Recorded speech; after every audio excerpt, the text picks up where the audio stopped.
इन्होंने अपने फिल्मी करियर की शुरुआत एज ए चाइल्ड एक्टर के तौर पर की। पर क्या आप जानते हैं वह क्या वजह थी जो इनकी मां इन्हें मानसिक रूप से बीमार समझती थी? दिल ये बेचैन वे रास्ते पे नैन वे जिंदड़ी।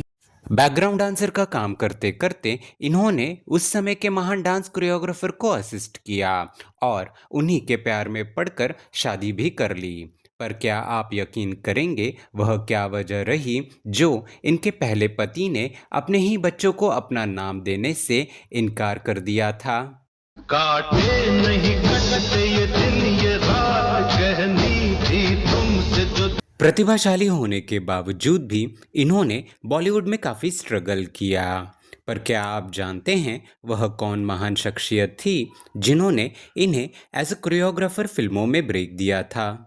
तिरछी टोपी वाले सब भोले भाले। वैसे तो इन्होंने फिल्म इंडस्ट्री के हर बड़े एक्टर के साथ काम किया, पर क्या आपको पता है वह कौन सा गाना था जिसने इनके फिल्मी करियर को चार चांद लगा दिए थे? साथ ही इसी गाने के हिट होने के साथ फिल्म फेयर ने बेस्ट कोरियोग्राफर का अवार्ड भी शुरू किया था। दी नहीं दुआ भले नदी कभी। जानेंगे और भी, बने रहिए मेरे साथ वीडियो के अंत तक। आगे बढ़ने से पहले अगर आप मेरे चैनल पर नए हैं तो मेरे चैनल को लाइक, सब्सक्राइब और शेयर करना ना भूलिए। साथ ही बेल आइकन का बटन भी दबाइए ताकि आपको मेरे द्वारा आने वाले सारे वीडियो का नोटिफिकेशन मिलते रहें। और अगर आप ये वीडियो फेसबुक पर देख रहे हैं तो मेरे पेज को लाइक और फॉलो ज़रूर कीजिए। ये काली काली आँखें, ये गोरे गोरे गाल। बॉलीवुड के लेजेंडरी डांस कोरियोग्राफर जिन्होंने अपने फिल्मी करियर में हिंदी सिनेमा के बड़े से बड़े एक्टर को अपने उंगलियों पर नचाया। फिल्म इंडस्ट्री में जब डांस और कोरियोग्राफी की बात होती है तो ये बात इनके नाम का जिक्र हुए बिना अधूरी मानी जाती है। इन्होंने अपनी कड़ी मेहनत के दम पर मुंबई में अपना एक बहुत ही शानदार मुकाम बनाया। जी हाँ, आज हम बात करेंगे बॉलीवुड के legendary dance choreographer Saroj Khan ji के बारे में। नमस्कार दोस्तों, मेरा नाम कबीर कुमार और आप देख रहे हैं आपका पसंदीदा यूट्यूब चैनल सिल्वर स्क्रीन किस्से विद कबीर कुमार।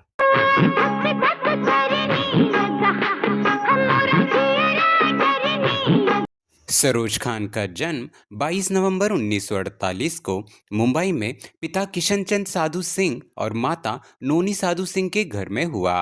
सरोज खान का असली नाम निर्मला नागपाल था। भारत के विभाजन के बाद इनका परिवार पाकिस्तान के कराची से भारत आया था। निर्मला के पिता कराची के एक अमीर बिजनेसमैन थे, लेकिन भारत आने पर उन्हें अपना जीवन एकदम नए सिरे से शुरू करना पड़ा। उन्होंने माहिम के मुंबई के एक चौल में एक कमरे का घर किराए पर लिया, जो कि माहिम पुलिस स्टेशन से एकदम सटा हुआ था। निर्मला जब 3 साल की थी तो इनकी गर्भवती मां ने इन्हें एक दिन फर्श पर अपनी परछाई को देखकर हाथ हिलाते इन्हें देखा और वह परछाई के पीछे नाच रही है। यह देख उनकी मां को लगा जैसे सरोज मानसिक रूप से बीमार हैं। जब वे नन्ही निर्मला को डॉक्टर के पास ले गई तो डॉक्टर ने कहा वह बिल्कुल ठीक है।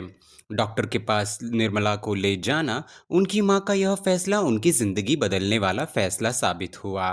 जिस डॉक्टर के पास निर्मला की मां उन्हें ले गई थी उनकी बॉलीवुड के लोगों से अच्छी जान पहचान थी। उस डॉक्टर ने निर्मला की मां से कहा, आप घबराइए नहीं, आपकी बेटी पागल नहीं बल्कि बेहद प्रतिभावान है। आपकी बेटी को डांस करने का शौक है, आपको चाहिए कि आप इसे फिल्मों में काम कराने ले जाएं। इससे आपको बढ़िया कमाई भी हो सकती है। डॉक्टर की यह बात सुनकर निर्मला के माता पिता बोले कि उनकी तो फिल्म इंडस्ट्री में कोई भी जान पहचान नहीं है, भला हम किसके पास निर्मला को ले जाएं। ऐसे में डॉक्टर ने उनकी मदद की और अपनी जान पहचान के मदद से डॉक्टर ने निर्मला को फिल्मों में बतौर चाइल्ड एक्टर का काम दिला दिया।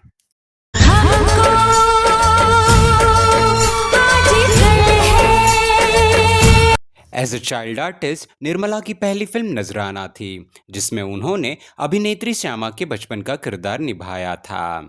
इसके बाद 1951 में आई फिल्म बड़ी बहू में निर्मला ने एज अ चाइल्ड एक्टर फिर काम किया और उस फिल्म में ये अभिनेत्री निम्मी के बेटी के रोल में नजर आई थी। पर इन दोनों ही फिल्मों की कोई भी क्लिप इंटरनेट पे अनफॉर्चुनेटली अवेलेबल नहीं है। 1953 में आई फिल्म आगोश, जिसमें ये उस जमाने की मशहूर चाइल्ड आर्टिस्ट बेबी नाज के साथ एक गीत में नजर आई थी। उस गीत में बेबी नाज ने भगवान श्री कृष्ण के बचपन का और निर्मला ने राधा के बचपन का किरदार निभाया था। गीत के बोल थे, बांसुरिया काहे बजाई रे। बांसुरिया काहे बजाई बिन सुने रहा नहीं जाए रे।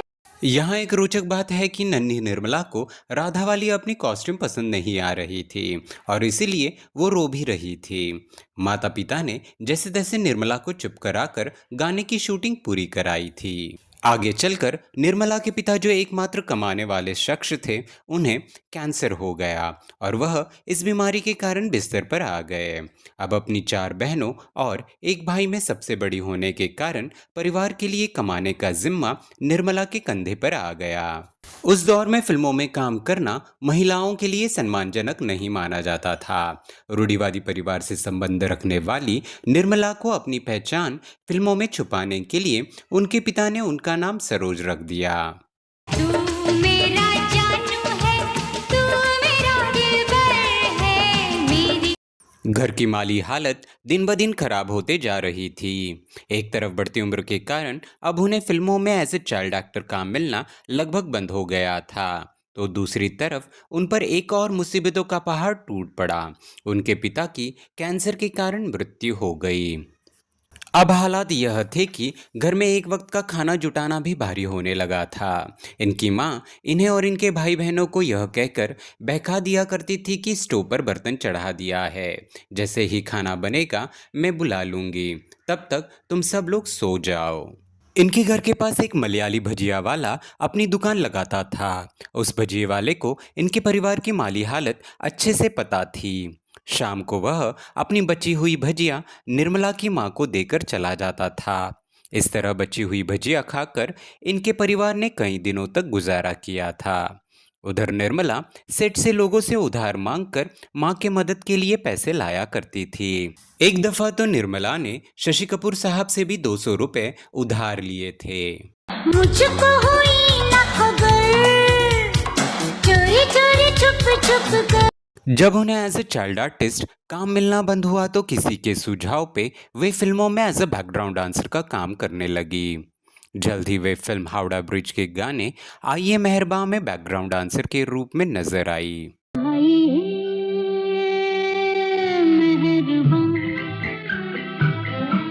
इसके बाद 1963 की फिल्म ताजमहल में मशहूर कवाली चांद का बदन में वे मीनू मुमताज के बाजू में नजर आईं। क्या कहिए, चांदी का बदन सोने की नजर। अब तक निर्मला ये तय कर चुकी थी कि उन्हें फिल्म इंडस्ट्री का ही हिस्सा बनना है। वही अपने डांस कौशल से वे फिल्म इंडस्ट्री में अपनी पहचान भी बना चुकी थी।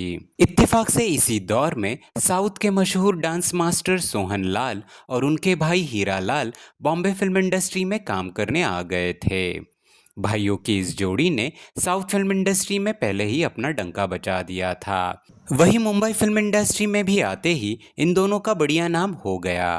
भाइयों की ये जोड़ी फ्लैट नंबर 9 नाम की एक फिल्म में भी डांस मास्टर के तौर पर काम कर रही थी। फिल्म के एक गाने में निर्मला भी हेलन के साथ डांस परफॉर्म कर रही थी। मास्टर सोहन लाल हेलन संग निर्मला को भी डांस स्टेप सिखा रहे थे। इसी बीच निर्मला की लर्निंग कैपेसिटी को देखकर मास्टर सोहन लाल उनसे बड़ा इम्प्रेस हुए।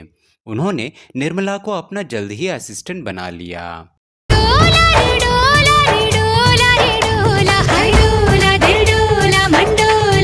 यहीं से मानो निर्मला की गाड़ी निकल पड़ी। मास्टर सोहनलाल के साथ निर्मला अब असिस्टेंट के तौर पर काम करने लगी थी। एज एन असिस्टेंट निर्मला को सबसे पहले वैजंती माला को कोरियोग्राफ करने का मौका मिला। शुरू में तो वैजंती माला जी को यकीन ही नहीं हुआ कि उन्हें एक 12 साल की बच्ची से डांस सीखना होगा। वे इस बात पे थोड़ा नाराज भी हुई, मगर जब मास्टर सोहनलाल ने वैजंती माला को भरोसा दिलाया कि ये लड़की बहुत ही टैलेंटेड है, तो निर्मला से डांस सीखने के लिए वे राजी हो गई। और यहीं से निर्मला फिल्म इंडस्ट्री के लोगों के बीच मशहूर हो गई।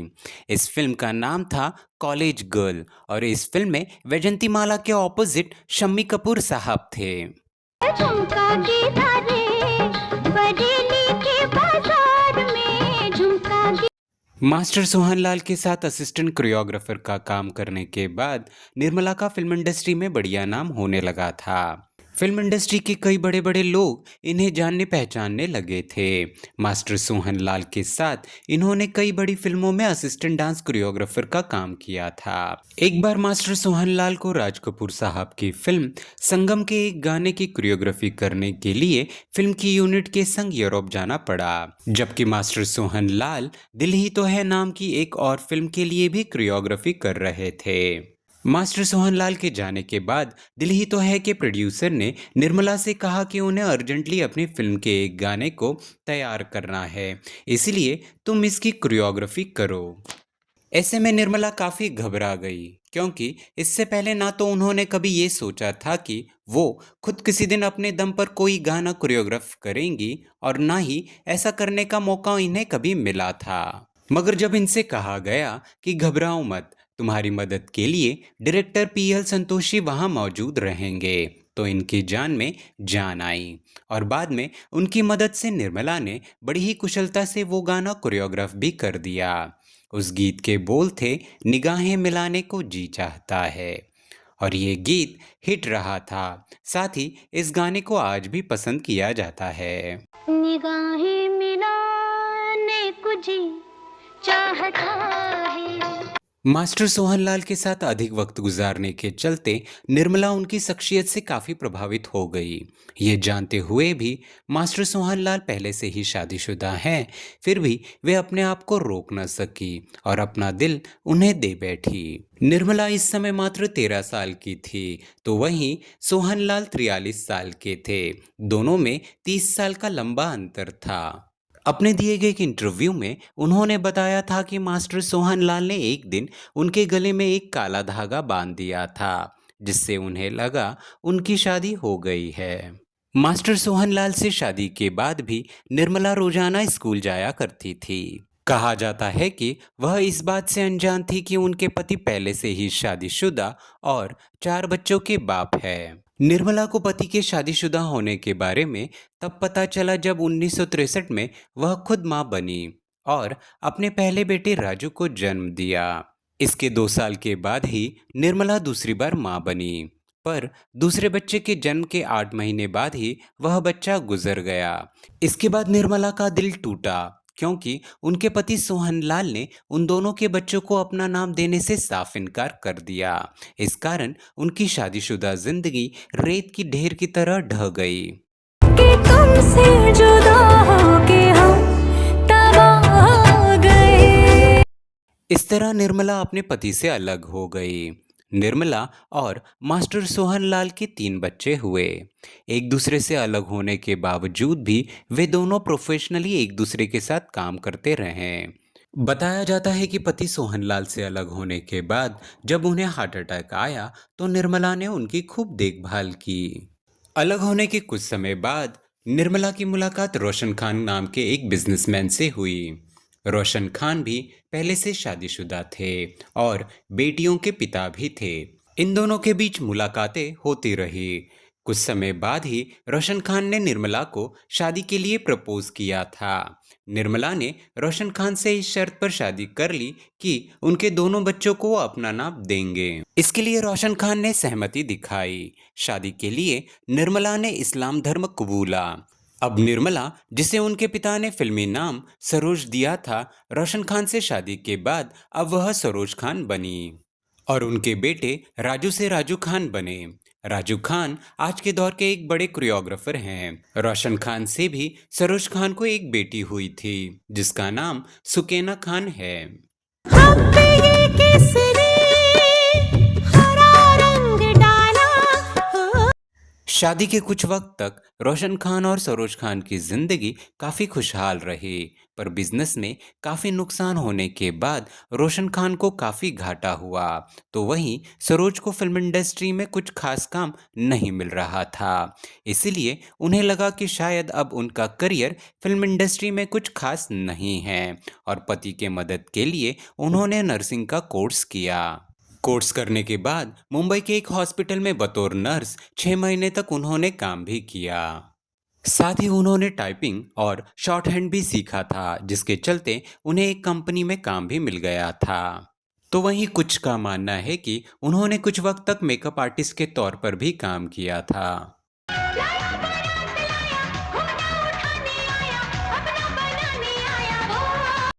पर शायद किस्मत को और ही कुछ मंजूर था। सरोज खान के करियर फंड की बात करें तो इनके करियर में अपने दौर की खूबसूरत अदाकारा साधना ने बेहद महत्वपूर्ण भूमिका अदा की थी। ये उन दिनों की बात है जब मास्टर सोहन लाल से ये अलग ही हुई थी और इन्होंने दूसरी शादी भी नहीं की थी। सरोज खान साधना को कई फिल्मों में डांस सिखा चुकी थी। साधना ने जब फिल्म डायरेक्शन में कदम रखा और अपनी फिल्म गीता मेरा नाम डायरेक्ट की तो फिल्म में एक गाने में डांस के लिए उन्होंने सरोज खान से ही बात की, मगर सरोज खान ने यह कहकर असमर्थता जताई कि उनके पास कोरियोग्राफर एसोसिएशन का यूनियन कार्ड नहीं है। ऐसे में वो इंडिपेंडेंटली किसी भी फिल्म के लिए कोरियोग्राफी नहीं कर सकेंगी। उस वक्त साधना ने सरोज खान के लिए अपने पैसों से कोरियोग्राफर्स एसोसिएशन का कार्ड उनके लिए बनाया। इस तरह Geeta Mera Naam as a choreographer Saroj Khan की पहली फिल्म थी।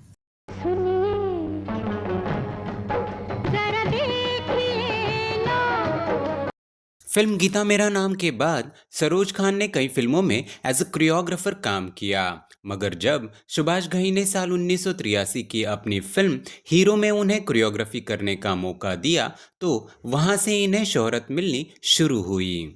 मेरा जानू है तू मेरा दिलबर है मेरी। इस फिल्म के बाद सरोज खान ने कभी भी पीछे मुड़कर नहीं देखा। 1986 की फिल्म नगीना में श्रीदेवी पर फिल्माया गया गाना मैं तेरी दुश्मन ने सरोज खान को पहचान दिलाई। मैं तेरी दुश्मन दुश्मन तू मेरा। मैं इसके बाद 1987 में आई फिल्म मिस्टर इंडिया का गाना हवा हवाई के लिए उनकी प्रशंसा की गई। बिजली की रानी मैं हूँ आई कहती है।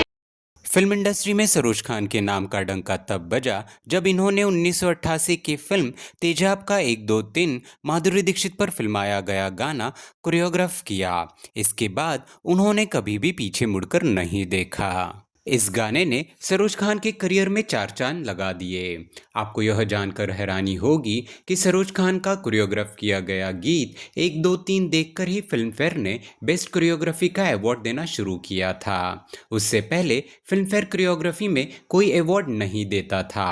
इस तरह फिल्म फेयर का पहला बेस्ट कोरियोग्राफर का अवार्ड जीतने वाली सरोज खान ही थी। 1 2 3 4 5 6 7 8 9 10 11।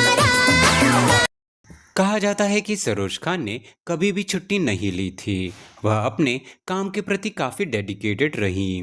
अपने दिए गए एक इंटरव्यू में उन्होंने बताया था कि उनकी दूसरी बेटी जब 8 महीने की थी तब वह बीमारी के कारण चल बसी। उसी दिन अपने बच्ची को दफनाने के बाद उसी शाम को उन्होंने ट्रेन पकड़ ली थी, क्योंकि उन्हें हरे रामा हरे कृष्णा के गाने दम मारो दम की शूटिंग के लिए पहुंचना था। मिट जाए हम। सरोज खान जितनी डांस की पक्की थी, वही उनके तेज तर्रार रवैये से फिल्म इंडस्ट्री में भी उनकी अलग ही धाक थी। हमेशा बेबाक अंदाज में जवाब देने वाली सरोज ने कई बार फिल्म इंडस्ट्री के लोगों की भी जमकर क्लास लगाई। उनके इस रवैये से बॉलीवुड में खूब हंगामा भी मचा। इंडस्ट्री में कास्टिंग काउच को लेकर हमेशा बयानबाजी होती रहती है। इसी सिलसिले में सरोज खान ने भी एक विवादास्पद बयान दिया था।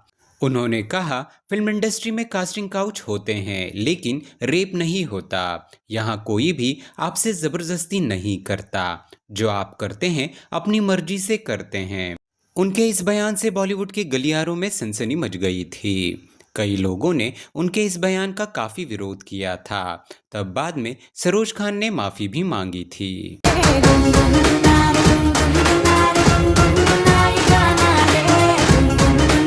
तो वहीं एक बार सरोज खान ने जाने माने डांस कोरियोग्राफर गणेश आचार्य पर भी गंभीर आरोप लगाए थे।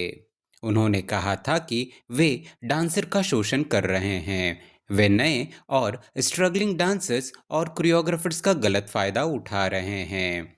उनके इस बयान से गणेश आचार्य काफी आहत हुए और उन्होंने आरोपों को झूठा बताकर सरोज खान के खिलाफ मानहानि का केस लगाया था। सरोज खान ने अपने फिल्मी करियर में करीब 350 फिल्मों के लगभग 3000 से भी ज्यादा गानों को कोरियोग्राफ किया था।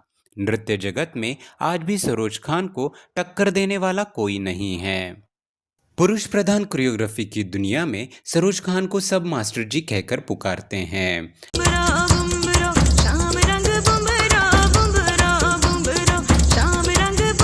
बात अगर फिल्म फेयर अवार्ड्स की करें तो तेजाब 1990 का गीत 1 2 3, 1 2 3 4 5 6 7 8 9 10 11 12 1990 में आई फिल्म चालबाज का गीत ना जाने कहां से आई है।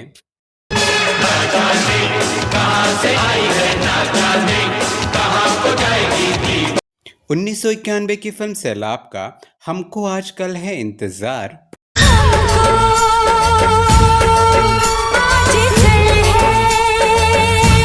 1993 की फिल्म बेटा का गाना धक धक करने लगा।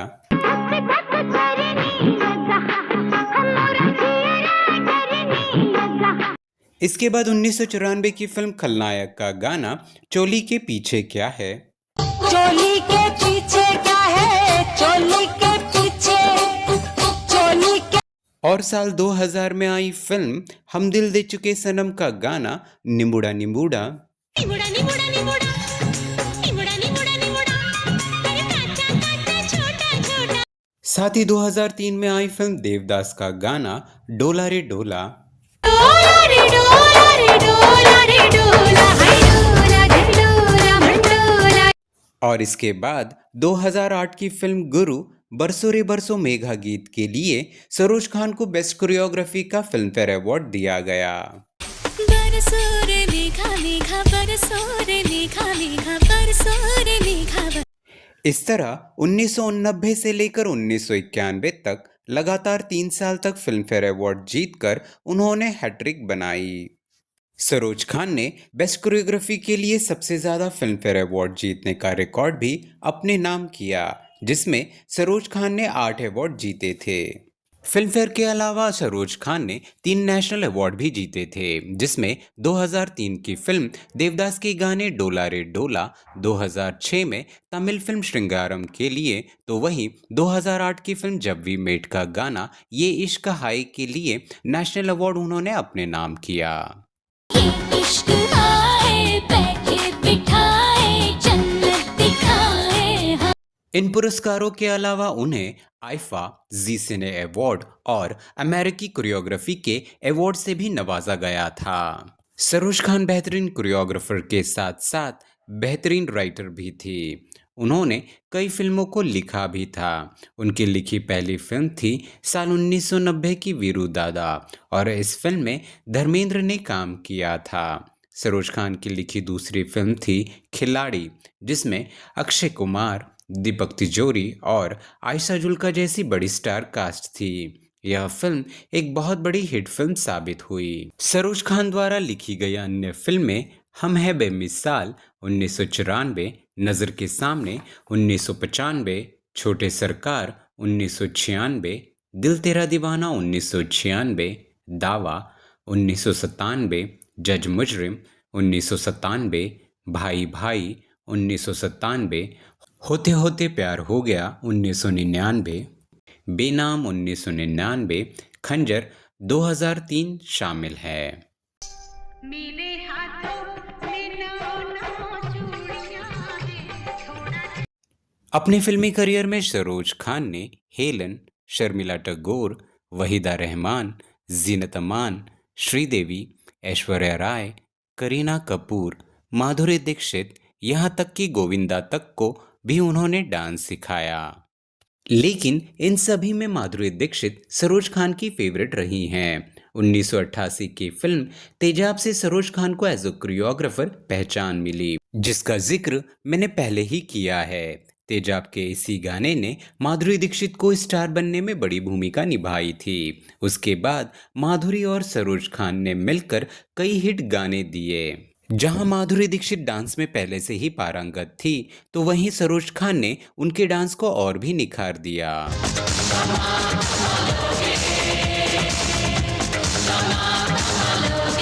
कोरियोग्राफी के अलावा सरोज खान ने कई डांस रियलिटी शोज को भी जज किया था, जिसमें से नच बलिए, उस्तादों के उस्ताद और बूगी वूगी शामिल है।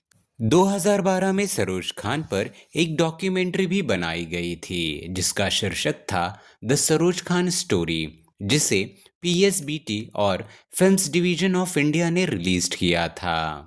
2019 की फिल्म कलंक का गाना तबाह हो गए माधुरी दीक्षित पर फिल्माया गया था। यह गाना उनके द्वारा कोरियोग्राफ किया हुआ आखिरी गाना था। तुमसे जुदा होके हम तबाह हो गए। कई साल लंबे चले अपने फिल्मी करियर में सरोज खान ने हर उस मुकाम को हासिल किया जिसका ख्वाब हर कोरियोग्राफर देखता है। सरोज खान से डांस की तालीम लेने वाला खुद को बेहद खुशनसीब मानते थे। सरोज खान के डांस स्टेप्स ने करोड़ों लोगों के कदम थिरकने पर मजबूर कर दिए थे। यूं तो प्रेमी 75 हमारे, ले जा तू कर 77 इशारे। सरोज खान को सांस लेने में तकलीफ के कारण 17 जून 2020 को मुंबई के बांद्रा स्थित गुरु नानक हॉस्पिटल में भर्ती कराया गया था और 3 जुलाई 2020 को 71 वर्ष की आयु में हृदय गति रुकने के कारण उनकी मृत्यु हो गई। तू प्रेम दा प्याला पिया है, तेरे दिल विच पिया। तो यह थी अपने उंगलियों के इशारों पर बड़े बड़े स्टार्स को नचाने वाली बॉलीवुड की महान डांस कोरियोग्राफर सरोज खान के जीवन से जुड़े कुछ रोचक तथ्य। आपको इनके द्वारा कोरियोग्राफ किया हुआ कौन सा गाना सबसे अधिक पसंद है, मुझे नीचे कमेंट करके ज़रूर बताएं। तो अब मुझे दीजिए इजाज़त, मिलता हूँ आपसे अगले वीडियो में किसी और फिल्मी हस्ती के साथ। तब तक के लिए बाय बाय। मैं तो रास्ते से जा रहा था, मैं तो भेलपुरी खा रहा था।